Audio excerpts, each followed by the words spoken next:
To understand why Elena was under surveillance, we have to go back 48 hours. On Wednesday morning, her husband, Marcus Vance, a successful developer, failed to show up for a meeting to just disappear. But detectives quickly realized something didn't add up. Marcus' hiking gear was still in the garage. His favorite boots were by the front door. And when investigators pulled his cell phone records, It's a crisp Friday afternoon, and Elena Vance is loading her SUV. A heavy garment bag laid flat across the back seat. Elena pulls over at a deserted rest stop. She reaches for the pink duffel bag. She has no idea that police cruisers are already tearing up the gravel behind her. Before she can even process the sound of the sirens, Elena is on the ground in handcuffs. She doesn't say a word. She doesn't ask why she's being arrested.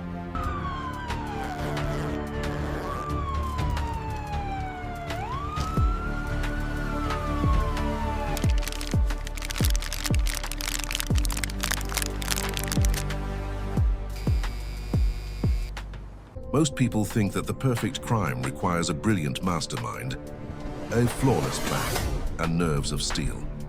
But they are completely wrong. In reality, the most dangerous criminals don't look like monsters. They look exactly like your next-door neighbor. They smile at you at the grocery store. They wave at you from across the street. And right up until the handcuffs slap onto their wrists, they genuinely believe they have gotten away with murder. It is a beautiful Friday afternoon. The sun is out, the weekend is starting, and the streets are quiet. On a tree-lined suburban driveway, a 32-year-old woman named Elena Vance is packing up her SUV. To anyone walking by, she is just another suburban wife getting ready for a relaxing weekend getaway. She is wearing casual clothes. She has sunglasses resting on her head. She checks her phone and smiles at a text message. Everything about this scene screams normal. Elena walks back and forth from her front door to the trunk of her sleek black vehicle. First, she loads a heavy cooler filled with ice. Next, she places a bright pink duffel bag right in the center of the trunk. Finally, she takes a long, heavy garment bag and carefully lays it flat across the back seat, smoothing out the wrinkles. She closes the trunk with a firm click. She locks her front door. She gets into the driver's seat and starts the engine. She has a playlist ready for a long drive. She thinks she is driving toward a fresh start, but Elena is living in a total illusion. What she does not know is that she is not alone. 50 yards down the street, parked perfectly in the shade, sits a faded white utility van. It has no markings on the side. The windows are heavily tinted. To the neighbors, it looks like a plumber waiting for a client. But there are no pipes inside this van. Inside, two homicide detectives are sitting in the dark. A high-powered telephoto lens is resting on the dashboard, pointed directly at Elena's driveway. Every single move she makes is being recorded in high definition. Every bag she loads is being logged into a police notebook. Every time she looks around, detectives note her expression. Elena thinks she is being careful. She thinks she cleaned up every trace of her crime. She has absolutely no idea that she is already trapped.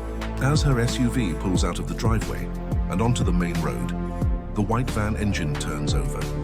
The trap is set and the mouse is on the move. But to understand how a normal Friday afternoon turned into a high-stakes police sting, we have to look at what happened inside that house just 48 hours earlier. To understand why a homicide team was sitting in a hot van outside Elena's house, we have to look back at Wednesday morning.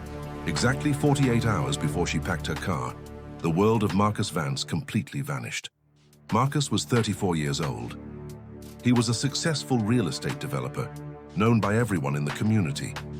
He was the kind of man who lived by his calendar. If he had a meeting at 9 a.m., he arrived at 8:45 a.m. He never missed a call. He never showed up late. So when 9:30 a.m. rolled around on Wednesday, and Marcus's chair at the corporate board meeting was still empty, his business partner, David, instantly felt a knot in his stomach. This was a high-stakes meeting. Millions of dollars were on the line. David called Marcus's cell phone. It went straight to voicemail. He texted. No response. By 11 a.m., David couldn't shake the uneasy feeling. He called the one person who should know where Marcus was, his wife, Elena. When Elena answered the phone, her voice was completely calm. There was no panic. There was no worry. David explained that Marcus had missed the most important meeting of the quarter. Elena sighed softly. She told David that she and Marcus had gotten into a massive argument the night before. It was a stupid fight, she claimed, but Marcus was furious. She said he packed a backpack, grabbed his hiking gear, and stormed out of the house to go on an impromptu camping trip in the mountains to clear his head. She told David that Marcus explicitly said he wanted to be left alone and was turning his phone off. To David, it sounded plausible. Couples fight, people need space. So David thanked her and hung up. But as the hours ticked by, the silence from Marcus grew heavier. By Thursday morning, Marcus had been missing for over 24 hours. David called Elena again, suggesting they contact the police. Elena hesitated.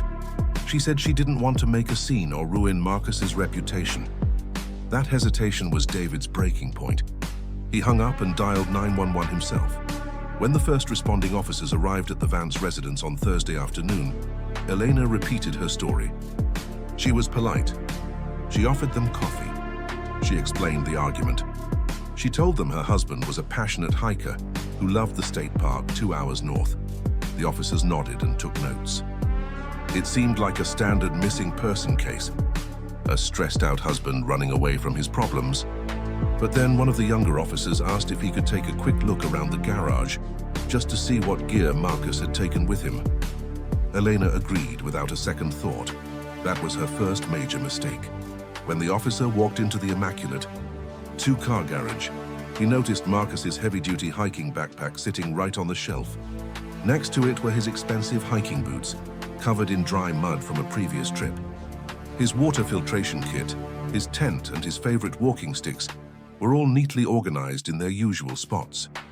The officer stared at the gear. Why would an avid hiker go into the deep woods for a multi-day trip without his boots or his tent? The officers thanked Elena for her time and left the house. But they didn't close the file. Instead, they called the station and transferred the case directly to the homicide unit. The alarm bells were ringing, and the focus of the entire investigation had just shifted completely toward the calm, smiling wife. Once the homicide detectives took over the case, they knew they had to work fast. In a missing person investigation, the first 48 hours are critical. Elena Vance was acting like a worried, helpful wife. But the gear left behind in the garage told a completely different story. The detectives didn't have enough physical evidence to search the inside of the house yet. A missing backpack isn't proof of a crime, so they turned to the most reliable witness in the modern world, digital data. They requested an emergency subpoena for Marcus Vance's cell phone records. Elena had told police that Marcus walked out of the front door late Tuesday night after their big argument. She claimed he drove off toward the state park, which sat 2 hours north of the city. If that story was true, Marcus's cell phone would tell the tale. It would show his phone connecting to cell towers along the highway. It would show a trail of digital breadcrumbs moving away from the suburbs and into the mountains. By late Thursday evening, the cellular provider sent the raw data back to the precinct. A data analyst mapped out the pings from Marcus's phone for Tuesday night and Wednesday morning. What they found completely shattered Elena's alibi. There was no highway trail. There was no movement toward the north. According to the tower logs, Marcus's phone never left the neighborhood. In fact, it never left the property. The data showed Marcus's phone connecting to the nearest neighborhood tower all through Tuesday evening. At 11:00 p.m., the exact time Elena claimed he stormed out, the phone was still active. At 1 a.m., it was still there. Then came the final definitive piece of data. At exactly 3:14 a.m. on Wednesday morning, the phone registered a final connection. The signal strength and sector data placed the device inside the couple's own home. Specifically, it was deep inside the house, likely in the basement, where the signal had to fight through concrete walls to reach the tower. After that 3:14 a.m. ping, the phone went completely dead. The battery hadn't drained naturally. The phone had either been manually powered down, destroyed, or the SIM card had been ripped out. The detectives sat around the investigation table staring at the map. Marcus Vance didn't go camping. His phone died in his own basement, while his wife claimed he was driving into the mountains, but the digital evidence didn't stop there. Next, detectives pulled the records for Elena's phone. They wanted to see what she was doing while her husband was supposedly missing. On Wednesday morning, just hours after Marcus's phone went dark, Elena made several phone calls. She didn't call her husband. She didn't call his friends. She didn't call hospitals. Instead, she spent 20 minutes on the phone with a local car detailing service, asking how to get deep stains out of trunk upholstery. The pieces of the puzzle were starting to fall into place, and the picture was terrifying. The detectives knew Marcus Vance was highly unlikely to be found alive. They were no longer looking for a missing person. They were building a homicide case against Elena Vance, but they still needed concrete proof of a crime before they could move in. They needed to see what she did next. Little did they know, Elena was about to hand them that proof on a silver platter. By Friday morning, the digital trap was tightening around Elena Vance. Detectives knew her story was a lie. Marcus's phone had died in the basement, and she had spent her morning calling car detailers. But phone pings are circumstantial. A defense lawyer could argue that Marcus simply left his phone behind, or that Elena was just cleaning a normal spill in her car. To get a search warrant for the house, detectives needed something undeniable. They decided to retrace Elena's physical steps. They pulled financial records for her credit cards, looking for any transactions made since Tuesday night. They found one. It was a single purchase made late Thursday afternoon, just a few hours after the police had first knocked on her door. Elena had driven to a large home improvement hardware store about 15 minutes away from her house. She didn't use cash. She used her standard Visa card. Two detectives immediately drove to the retail store. They met with the manager, bypassed the busy sales floor, and went straight into the security office. They pulled up the time-stamped closed-circuit television footage from Thursday at 4:30 p.m. The video quality was crystal clear. The screen showed Elena walking through the automatic glass doors. She didn't look like a grieving or panicked wife. She looked completely focused. She grabbed a rolling shopping cart and walked directly toward the back of the store. The detectives watched the screen, breathless. Elena stopped in the cleaning aisle. She didn't look around nervously. She acted like she was reading a grocery list. She reached for the top shelf and grabbed a large industrial-sized gallon of concentrated bleach. Then, she walked to the next aisle over and picked up a box of heavy-duty commercial-grade contractor trash bags. These weren't standard kitchen bags. These were the thick, puncture-resistant black sacks used by construction crews to haul away heavy debris.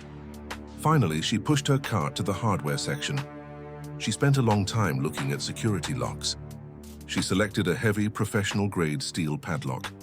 Elena pushed her cart to the self-checkout lane, scanned the items, paid with her card, and walked out. The detectives in the security room looked at each other. The timeline was chilling.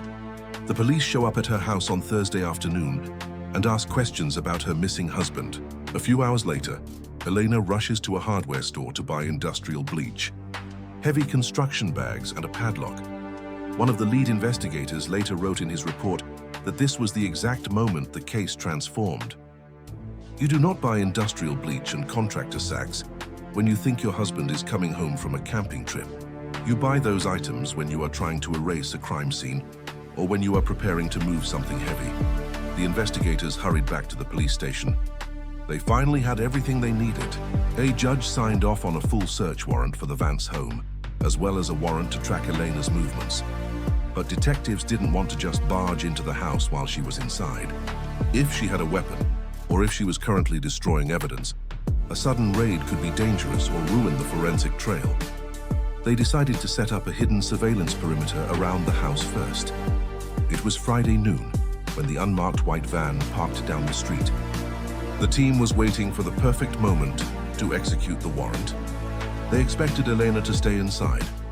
They expected her to wait for nightfall. Instead, just 3 hours later, the front door opened. Elena walked out, carrying a bright pink duffel bag. As Elena's black SUV rolled down the driveway and turned onto the suburban street, the atmosphere inside the unmarked surveillance van completely changed. The casual waiting game was over. The detectives' original plan had been to wait for her to leave the house empty, slip in with their freshly signed search warrant, and process the basement. But Elena was changing the script. She was taking the evidence on the road. The white utility van pulled out slowly, keeping a safe distance of 3 car lengths. 2 additional unmarked police cruisers, which had been parked around the corner, slipped into the traffic flow behind them. They were executing a classic rolling surveillance technique. The vehicles would constantly rotate positions, so Elena wouldn't notice the same car behind her for too long. Inside the SUV, Elena looked completely at ease. Surveillance officers watching through long-distance lenses reported that she was listening to music, occasionally tapping her fingers on the steering wheel. She had no idea she was the center of a high-stakes police net. 10 minutes into the drive, Elena reached the ramp for Interstate 9. She accelerated onto the highway. Heading north, the lead detective on the radio immediately contacted state troopers. They needed backup units stationed along the highway corridor, but they gave strict orders. Do not pull her over yet. If Elena was driving to a secondary location to dispose of Marcus, detectives wanted to see exactly where that location was. Pulling her over too early might mean losing the body or the primary evidence forever. The chase became a tense game of cat and mouse at 70 miles per hour. Highway surveillance is incredibly difficult. One sudden lane change or a missed yellow light at an off-ramp can cause a tailing car to lose the target completely. The detectives had to stay close enough to keep eyes on her black SUV, but far enough back that her rear-view mirror wouldn't raise any red flags. 20 minutes passed. Then 40. The city skyline faded away, replaced by dense pine trees and rolling hills. Elena was driving directly toward the rugged state park area, the very place she claimed Marcus had gone camping 2 days earlier. The detectives realized her plan. She was going to stage a scene. She wanted to make it look like Marcus had met with a terrible accident or gone missing while out on a deep woods hike. She was going to dump his belongings and possibly his remains in the wilderness to validate her original alibi. Suddenly, 45 minutes into the drive, Elena's brake lights flashed. She didn't take an official highway exit. Instead, she veered abruptly onto a narrow, gravel turnout lane that led toward an isolated scenic overlook. The surveillance van couldn't follow her directly onto the gravel path without instantly exposing the operation. The lead detective made a split-second decision. He ordered the main surveillance cars to drive past the turnout, while two standard, unmarked cruisers pulled over onto the highway shoulder half a mile ahead, completely cutting off her escape route. The white utility van pulled off into a small maintenance clearing just past the overlook entrance. The detectives killed the engine. They grabbed their tactical vests and their radios. Through the dense trees, they could see the black SUV park near the edge of a steep ravine. The area was completely deserted. There were no tourists, no hikers, and no passing traffic. Elena was entirely alone, or at least she thought she was. The lead detective adjusted his earpiece, listening to the tactical updates from the perimeter units. The moment of truth had arrived. Elena opened her driver's side door, stepped out onto the gravel, and walked directly toward the back of the vehicle. Her hands reached for the trunk latch. The detectives slipped out of the van, moving silently through the tree line, keeping their boots low in the brush. They were closing the circle. The silence at the isolated scenic overlook was absolute. The only sound was the wind moving through the tall pine trees and the crunch of gravel beneath Elena's shoes. She stood at the back of her SUV, completely confident. She looked around the empty clearing one last time. Satisfied that nobody was around, she popped the trunk. Hidden in the thick brush just 30 yards away, two detectives watched her through binoculars. Their hands rested on their service weapons. They watched as Elena reached deep into the back seat and pulled out the heavy garment bag she had so carefully flattened earlier. Then she grabbed the bright pink duffel bag. She began walking toward the edge of the steep ravine. The drop-off was nearly 100 feet down into dense, unmapped wilderness. If she threw the bags over the edge, finding them would take search teams days, perhaps weeks. The elements would destroy the fingerprints, and the rain would wash away the DNA. The lead detective didn't hesitate. He spoke 2 words into his collar microphone. Move in. In an instant, the peaceful silence of the woods was shattered. From the highway entrance, 3 unmarked police cruisers roared onto the gravel path, their tires throwing up massive clouds of dirt and rocks. Their hidden blue and red strobe lights flashed violently against the trees. Elena spun around, her eyes wide with terror. The pink duffel bag slipped from her hands and hit the gravel with a heavy, dull thud. She instinctively took a step back toward the edge of the ravine, looking for an escape route, but there was nowhere to run. Before she could even process the sound of the roaring engines, 4 tactical officers emerged from the surrounding tree line, their weapons drawn and focused directly on her chest. "Police, stay exactly where you are. Put your hands in the air!" The commands echoed through the canyon. Elena froze. The color drained from her face, leaving her completely pale. The confident, calm suburban wife vanished in a fraction of a second. In her place stood a trapped suspect who realized with absolute certainty that her game was over. "Get down on the ground. Now!" Elena slowly dropped to her knees on the sharp gravel. She placed her hands behind her head. A detective rushed forward, grabbed her wrists and clicked the steel handcuffs into Before place. she could even process Even as the sound metal of the snapped sirens, around her Elena wrists, is on the ground Elena in tried to handcuffs. regain her She doesn't say a composure. word. She looked up at doesn't the ask why arresting she's being officer arrested. and tried to use her polite, helpful voice one last time. "What is this about?" she asked, her voice trembling slightly. "I'm just taking a weekend trip. Is there a problem?" The detectives didn't answer her. They didn't need to. They led her away from the edge of the cliff and secured her in the back seat of a police cruiser.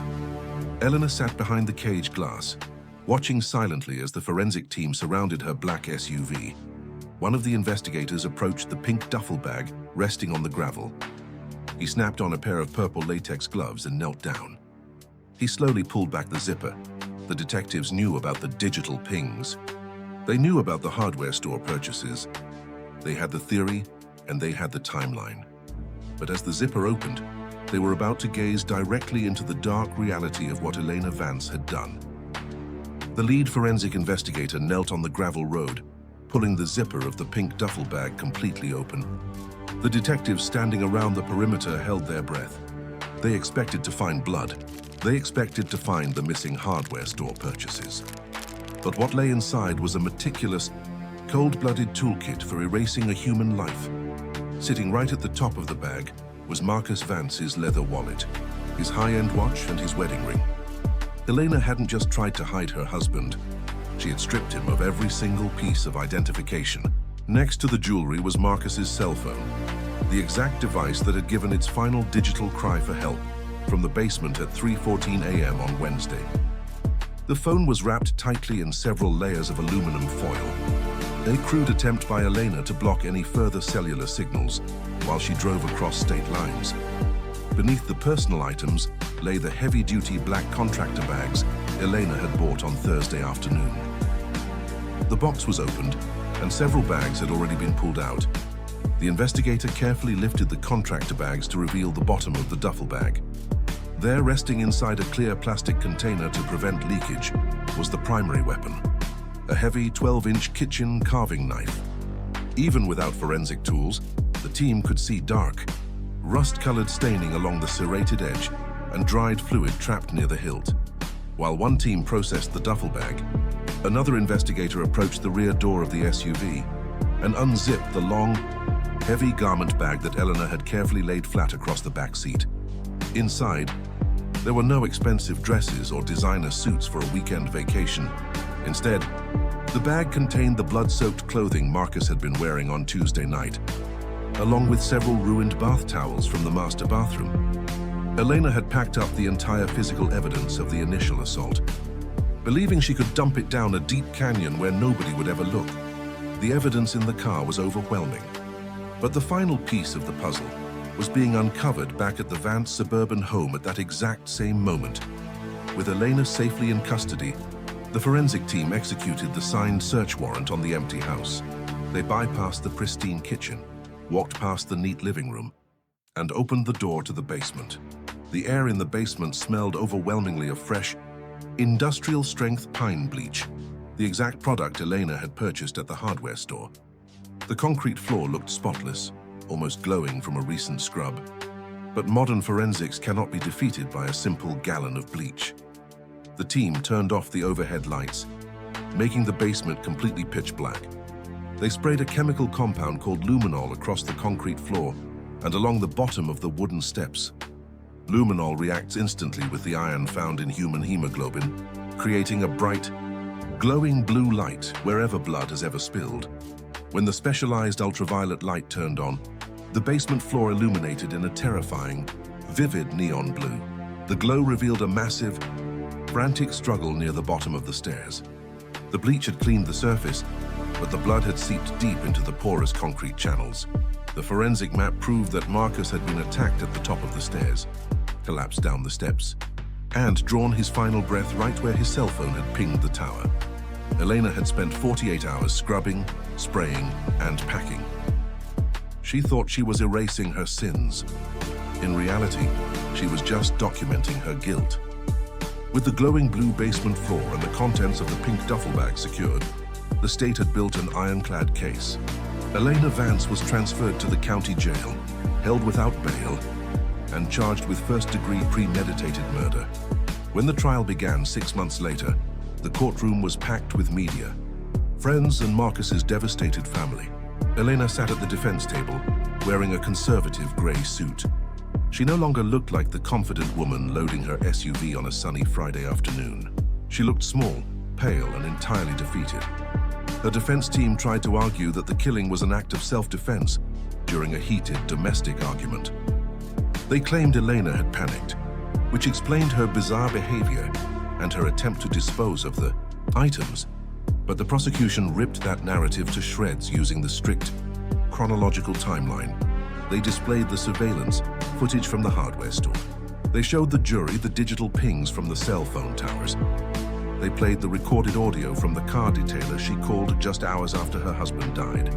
The prosecuting attorney stated during his closing arguments, "A panicked victim calls 911. A panicked victim runs to the neighbors for help. A calculating killer stays in the house for 2 days, buys construction sacks, scrubs the concrete with industrial bleach, and packs a luggage kit to dump her husband's life into a ravine." The most damning moment of the trial came when the forensic analyst presented the 12-inch carving knife found in her trunk. The autopsy report revealed that Marcus had been struck from behind while walking down the basement stairs. There were no defensive wounds on Elena's hands. It wasn't a fight. It was an execution. The jury deliberated for less than 2 hours. The evidence was simply too overwhelming to contest. When the 4 persons stood up, they delivered a verdict of guilty on all counts. At the sentencing hearing, the judge did not show an ounce of leniency. He spoke directly to Elena, describing her actions as cold, methodical, and entirely devoid of human empathy. He sentenced her to life in prison without the possibility of parole. Elena Vance thought she had executed the perfect crime. She believed that by using a normal Friday afternoon, a normal car, and a standard weekend routine, she could mask the horrific reality of what she had done in her basement. She thought she was driving toward a brand new life of freedom, leaving her past behind in the woods, but she underestimated the digital trail she left behind. She underestimated the sharp instincts of the responding officers who noticed the hiking boots in the garage. And most of all, she had no idea that while she was playing the role of a normal suburban wife, a team of dedicated detectives was already steps ahead, watching her every single move. Marcus Vance never got his weekend getaway, and Elena Vance's weekend trip ended in a dark prison cell, where she will spend the rest of her days